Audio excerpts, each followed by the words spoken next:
افصلاجي كلام خود هندي بوران باش بين يعني بيشو بلخه كي وصل يمشي كفت كمنطقه مخابني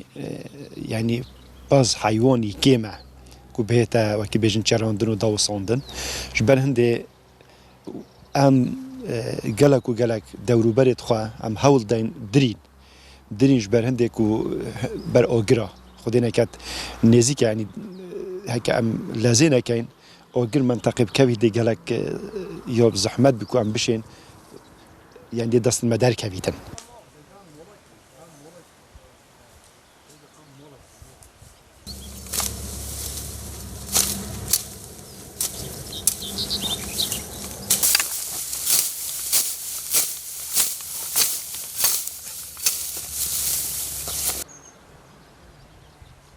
جهاز النوكه در كتابت جودرينا دست بكي دي جوه تدرين وقت هو تدرين لازم حشك بيت وقت حشك بي برو بتر اف جوه نوكه ام كاينه كو ام قوي نو بينين هنجي ما تبين وما تكرده بو زوستان بو حيوان بس فيجو برو بتر تيتا هيران ام بيج ماكينه ام كاينه كو هر بو حيواني وجوج برين دمو تقريبا يوداس بكري درين برف ديموهيه ام خرفت كاين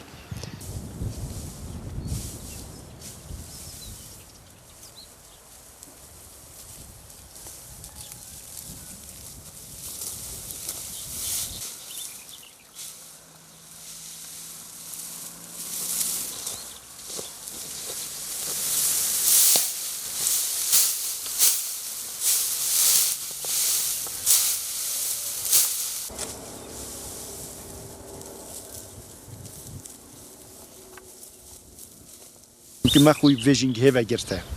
افصلاجي بيشو بالاخا كي زور يكف كي منطقه دا برنده ام دخوز خلق خود كان تويبت برويت خوش شوفيرت كاين همي هول بدن يعني موسم ویلیا دست خواه که بیشتر دانه سر جنگه ها خانه هر جنگه ها ما دست ما در کویتن.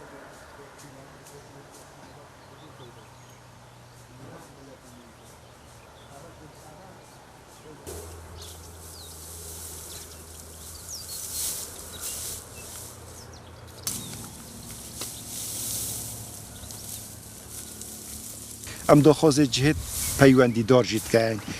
هوا بکنه محاوله بکن اف موتورت آگر و مراندنی مثلا سر خلکی وقتی بیشن بلاف کن خلکی گل خوب کنه دوست مثلا ما تنسیق هبیتن مثلا گل دایره یا وقتی بیشن دارستانه گل پلیس دارستانه گل دایرت میت آگر و مرانده بو و منطقه بلاد تیمتون همو بردهام گروک هبن يعني برد كفيتن يعني كردستان ما جالك يعني جالك وجالك جهك بيروزة جهك مباركة قد أم لازم ويرك ندن أبجين جهب شران كي بتتكتار